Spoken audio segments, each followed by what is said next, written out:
তাহলে আমার ভোট কেন্দ্রের সময় আমাকে আমার লোকদের সঙ্গে তারা দিবে না নির্বাচনের দিন, তার কি গ্যারান্টি আছে? আমাকে বলতেছে, আমাদের নেতাদেরকে বলছে যে এখন পর্যন্ত ঢুকতে দিতেছি, নির্বাচনের আগের দিন আর এলাকায় আসবেন না। কোন দোকানে কয়টা রামদার অর্ডার দেওয়া হয়েছে এগুলো পর্যন্ত বলতেছে আমাদেরকে। বিএনপির একাংশের আচরণ ঠিক একই রকম ভাবে নব্য আওয়ামী ফ্যাসিবাদের মতো মনে হচ্ছে। এক মাঘে কিন্তু শীত যাবে না। আজকে আমার দল ছোট, আজকে হয়তো আপনি মনে করছেন আমার হাজার হাজার লোক ওয়ার্ডে ইউনিয়নে নাই, আপনারাও কিন্তু ছোট দল ছিলেন। আপনারা বড় দল হয়েও কিন্তু গত 16 বছর আওয়ামী লীগের ফালাইতে পারেন নাই। এই এলাকার মানুষের দাবি ছিল আপনার বীরগঞ্জের সেতুর ব্যাপারে। এটা বহু বছরের দাবি, বহু লোক এখানে কাজ করেছেন। বিএনপির একসময় এমপি ছিলেন মঙ্গু ভাই, উনি এখন অসুস্থ মানুষ। সাবেক আমলা ছিলেন মাহবুব ভাই, শফিক ভাই, ওনারা সবাই শ্রম করে দিয়েছেন। কিন্তু এই সরকার আসার পরে যেটা হয়েছে, এই প্রকল্পগুলো ডরমেন্ট করে দিয়েছে, এটা সাসপেন্ড করে দিয়েছে।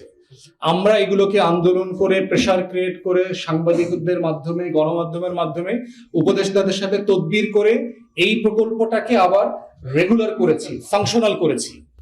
এবং সেটার রেজাল্ট আপনারা দেখলেন যে দ্রুততম সময়ের ভিতরে এটা বাজেট দিয়েছে সরকার নিজস্ব তহবিল থেকে প্রায় 1,500 কোটি টাকা।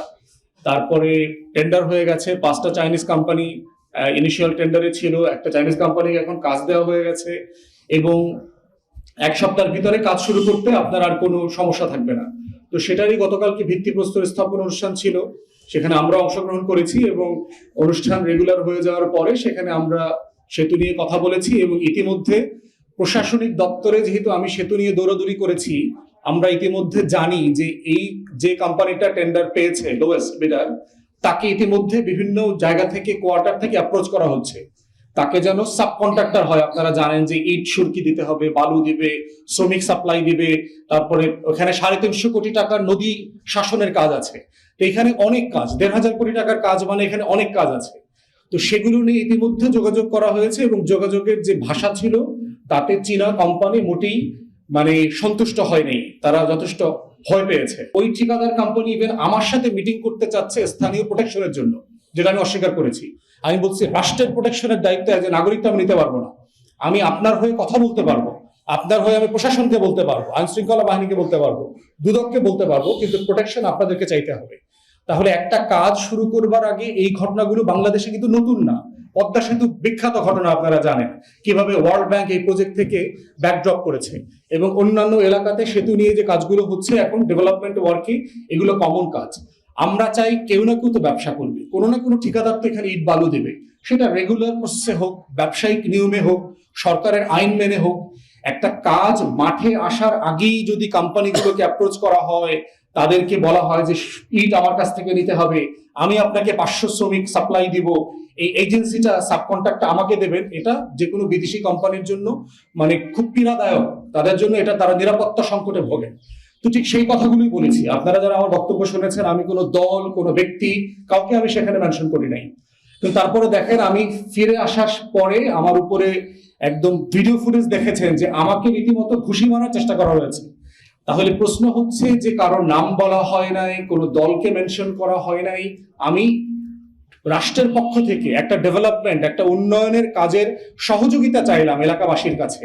সেইটাকে কেন্দ্র করে যে হেনস্থা ক্রিয়েট করা হচ্ছে, এবং এইটা শুধু আপনারা গতকালকে দৃশ্যমান দেখেছেন, আমি গত 2 মাস থেকে এটা রেগুলার বেসিসে অভিজ্ঞতা শিকার হচ্ছি। আমার নেতা কর্মীকে ক্যাম্পেইনে মারধর করতেছে, হাসপাতালে ভর্তি হইতেছে, থানায় যাচ্ছে, মামলা নিচ্ছে না। এক্স্যাক্টলি আমরা আওয়ামী লীগের আমলে যেগুলো দেখেছি। প্রশাসন ধরে নিয়েছে যে এটাই হচ্ছে রুলস অফ দ্য গেম, যে যখন আওয়ামী লীগ থাকবে তখন আমরা সবাই আওয়ামী লীগ হয়ে যাব, যখন বিএনপি আসবে অথবা থাকবে তখন আমরা বিএনপি হয়ে যাব। একটা রাষ্ট্র তো এইভাবে হতে পারে না।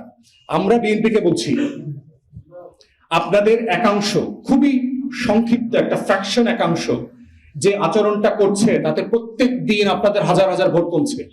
শুধু গতকালকের ঘটনায় সোশ্যাল মিডিয়াতে আপনারা যা দেখেছেন, বাংলাদেশে ন্যূনতম আপনার এই একদিনে 10 লাখ ভোট কমে গেছে সারা বাংলাদেশে। এবং আপনারা যদি আপনাদের এই অভদ্র একাংশ, খুবই ছোট অল্প কটা মানুষকে নিয়ন্ত্রণ করতে না পারেন, তাহলে কিন্তু আগামী নির্বাচনে আপনারা চ্যালেঞ্জের মুখোমুখি পড়বেন। কারণ এই ক্রিমিনালদেরকে নিয়ে কিন্তু আপনাদের ভোট চাইতে হবে, যারা এলাকাতে নৌন, সন্ত্রাসী, খুনি, মাদক ব্যবসায়ী, চাঁদাবাজ এবং গুন্ডা। এদেরকে নিয়ে যখন আপনি পলিটিক্যাল ক্যাম্পেইনে যাবেন, তখন এলাকাবাসী কিন্তু 2 বার ভাববে। যে নির্বাচিত হবার আগে এরা এই ধরনের গুন্ডা পান্ডা নিয়ে আমাদেরকে ভয় দেখায়, আমাদেরকে হুমকি দেয়। নির্বাচিত হলে পরে কি হবে? আমাকে বলতেছে, আমাদের নেতাদেরকে বলছে যে এখন পর্যন্ত ঢুকতে দিতেছি, নির্বাচনের আগের দিন আর এলাকায় আসবেন না, যেটা আওয়ামী ফ্যাসিবাদের আমলে আমরা দেখেছি। এবং বিএনপির একাংশের আচরণ ঠিক একই রকম ভাবে নব্য আওয়ামী ফ্যাসিবাদের মতো মনে হচ্ছে। এবং এটা বলে দিতে চাই আপনাদেরকে, হাসিনার ফ্যাসিবাদের সময় কিন্তু আমরা চুপসে যাই নাই। আমরা কিন্তু গ্রুমের থ্রেশহোল্ডকে ওভারকাম করে পলিটিক্স করেছি এবং রাস্তায় ছিলাম। আপনারা ভাববেন না যে আমরা চুপসে লেজ গুটায় ঢাকায় পালায় চলে যাব। আমরা সেই নাম দিয়ে রাজনীতি করি না। অতএব আপনারা পরিবর্তন হবেন, তা না হলে গত বছরের কথাটা মনে রাখেন। কিন্তু গত বছর সারা বাংলাদেশ কিন্তু আওয়ামীময় বাংলাদেশ ছিল। আগস্টের আগের বাংলাদেশ কিন্তু শেখ পরিবারের বাংলাদেশ ছিল। সারা বাংলাদেশে মনে হতো সবাই আওয়ামী লীগ হয়ে গেছে, তাদেরকে আজকে দেশ ছেড়ে পালাইতে হয়েছে। অতএব আমাদের অনুরোধ, দয়া করে শুধু গণতন্ত্রের রাজনীতিটা করেন। আসেন দেশকে ভালোবেসে একটা ভালো রাজনীতি করি, সবাই মিলে করি, দেশটাকে বদলে যাই। শহীদ জিয়ার রাজনীতিটা করেন আল্লাহর ওয়াস্তে, বেগম জিয়ার রাজনীতিটা করেন। সেই রাজনীতি তো আপনারা করতেছেন না, আপনারা আওয়ামী লীগের রাজনীতি করতেছেন। অতএব বিএনপিকে বলছি, আপনারা তদন্ত করবেন। ভিডিও ফুটেজ আছে, বাইরে পিছনে কারা কারা উস্কানি দিচ্ছে আমরা সবাইকে চিনি, সবার নাম জানি। তাদেরকে বের করে দলীয় শৃঙ্খলার মধ্যে আনবেন। যা যা করা দরকার এর দায় আপনাদের। তা না হলে প্রত্যেক দিন রাজনৈতিকভাবে গণতান্ত্রিক মূল্যবোধ নষ্ট করবার জন্য আপনারা জাতির কাছে দায়বদ্ধতার শিকার হবেন। এবং এক মাঘে কিন্তু শীত যাবে না। আজকে আমার দল ছোট, আজকে হয়তো আপনি মনে করছেন আমার হাজার হাজার লোক ওয়ার্ডে ইউনিয়নে নাই। আপনারাও কিন্তু ছোট দল ছিলেন। আপনারা বড় দল হয়েও কিন্তু গত 16 বছর আওয়ামী লীগকে ফালাইতে পারেন নাই, ওগুলো কিন্তু আমরা জানি। অতএব এই সকল রাজনৈতিক বাস্তবতা মেনে নিয়ে আপনারা একটা স্বচ্ছ রাজনীতি করবেন। আপনারা বড় দল, আপনারা ক্ষমতায় যাবেন। ছোট দল এবং অন্যান্য প্রার্থীর নিরাপত্তা দেওয়ার দায়িত্ব আপনাদের, শুধু প্রশাসনের না, আপনাদেরও। কারণ সে যেন একটা নিরাপদ ক্যাম্পেইন করতে পারে, সে যেন এলাকায় কথা বলতে পারে। আজকে কালকে আমার অনেকগুলো মিটিং ক্যান্সেল করতে হয়েছে, কারণ প্রচন্ড রকম হুমকি দিচ্ছে এলাকাগুলোতে গিয়ে, গ্রামবাসীদেরকে গিয়ে হাত পা ভেঙে ফেলবে, রামদা কোপাবে, কতটা কোন দোকানে কয়টা রামদার অর্ডার দেওয়া হয়েছে এগুলো পর্যন্ত বলতেছে আমাদেরকে। তো এই লেভেলে একটা ভালো নির্বাচন হবে? এই বাস্তবতায় দেশে একটা লেভেল প্লেইং ফিল্ড নাই। এই প্রশাসন, এই ডিসিএসপি, এই পুলিশের আইন শৃঙ্খলা বাহিনীর একটা ভালো নির্বাচন হবে? গতকালকের পুরো ঘটনার সময় বাবুগঞ্জের ওসি থেকে শুরু করে পুরোটাই উপস্থিত ছিল, কিচ্ছু করে নাই, কিচ্ছু করে নাই। এরা শুধু বাসি একটা দুটা বাসি দিছে, দাঁড়ায় আছে। অতএব এই বাস্তবতায় আমি সরকারকে আহ্বান করছি যে গতকালকে আইন শৃঙ্খলা বাহিনীর যারা যারা এখানে নিশ্চুপ ভূমিকা রেখেছে, গতকালকে যে বাবুগঞ্জের ওসি ছিল তাকে সাসপেন্ড করতে হবে, তদন্ত করে বিচারের মুখোমুখি করতে হবে। আমরা তো এখনই নির্বাচনের প্রাক ক্যাম্পেইন তো শুরু হয়ে গেছে, আমরা তো এলাকায় যাওয়া শুরু করেছি। ব্যাপারটা এরকম না, তফসিলের পরে আমরা নির্বাচনের এলাকাতে যাব। তো এখনই যদি আমরা হুমকি বোধ করি, এখনই যদি আমাকে প্রোগ্রাম ক্যান্সেল করতে হয়, এখনই যদি আমার নেতা কর্মীদের নিরাপত্তা নিয়ে আমাকে চিন্তিত থাকতে হয়, এবং বারবার বলার পরেও এলাকার নন ক্রিমিনালদের ব্যাপারে কোনো ব্যবস্থা না নেওয়া হয়, তাহলে সাডেনলি তো এই নির্বাচন তারা কিভাবে তুলবে? গতকালকে আমার সাথে যেটা হয়েছে, পুলিশ তো কোনো কিছু করে নাই।